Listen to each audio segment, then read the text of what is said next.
Hey everyone, it's Neon Polygons, and today I want to do a quick video on a very unique company and probably one of the oddest N64 cartridges out there. So what you see here is Morita Shogi 64 for the Nintendo 64 Shogi game. Nothing really kind of out of the ordinary until you realize who is the developer slash publisher. So in this case, it's the company Sega. Now, who are they? Really, they're just a normal publisher, but what they're really known for is trying some very interactive engagement experiences for the Nintendo 64. And I'll bring up a previous game, which is Tetris 64, which is a game that they developed and published. And in North America, this game was essentially, nothing out of the ordinary. Tetris in a nutshell for the N64. But in Japan, they released a unique accessory called the biosensor, which would be a pulse sensor that you would attach to your earlobe and then plug into your N64 controller.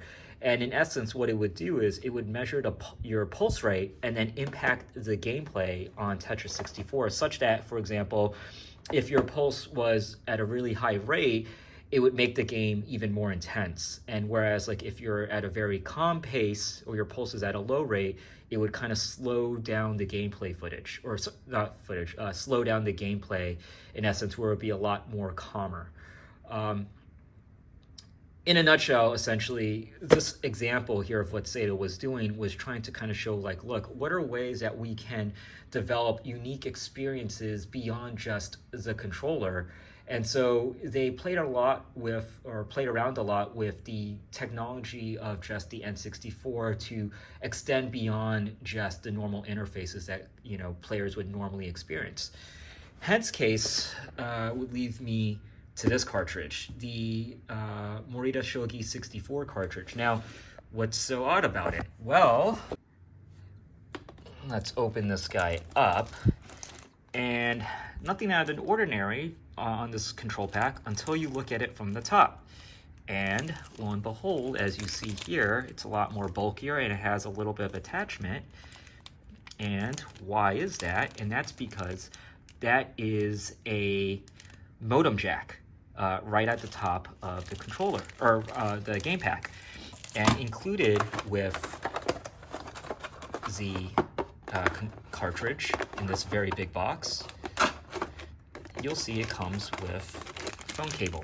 So what this essentially did was, it's probably one of the first times that I can acknowledge, or aside from the X-Band, which was made by a third-party company, it's probably one of the first-party examples of online play ever. It's probably, I think, the first example of online play that Nintendo officially licensed, in the sense that you could play Shogi with another player online on the N64. And might I add, this had nothing to do with the 64DD, so which did have access to the access to the internet via the RadNet service, but this cartridge, essentially, the modem is actually built into it and would allow you to basically play P2P locally with other players across Japan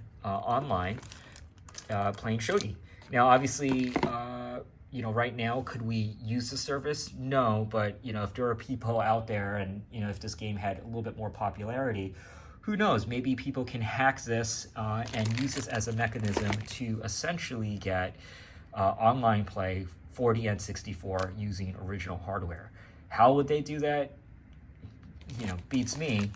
But I am just showing this cartridge here just to kind of show you all an example of an example of one of the more unique N64 cartridges that essentially was different and offered gameplay experiences beyond what players were traditionally used to during that time. And in this case, online play. And it's a very trademark characteristic of Sega in terms of like creating experiences that extended beyond just the normal experience that people expected on the N64. So with that, not much I can do with this game. I can't play it online, unfortunately, at the moment. And but it is kind of just a cool collector's piece of early online tech Really kind of the only other examples of this during this era was the Sega Net for the Sega Saturn, or sorry, the Saturn Link for the Sega Saturn. But for Nintendo, this has to be their first officially endorsed online player-to-player experience that they ever allowed. Again, prior to this, the only experiences that they had online were via the Satellaview, which wasn't online play; it was more of a downloading service, and as well as the 64DD, which again was not online play, but more of just a download capability. This actually was P2P player-to-player, so a very unique cartridge. Anyways, this is Neon Polygons. I just wanted to kind of show off a little bit of the unique history of Sega and their creations on the Nintendo 64. But I'm interested to know if there are any of you out there who've actually ever got to play this online in Japan. Leave a comment below and tell us what your experience is like. Thanks again for watching. Catch you all again soon.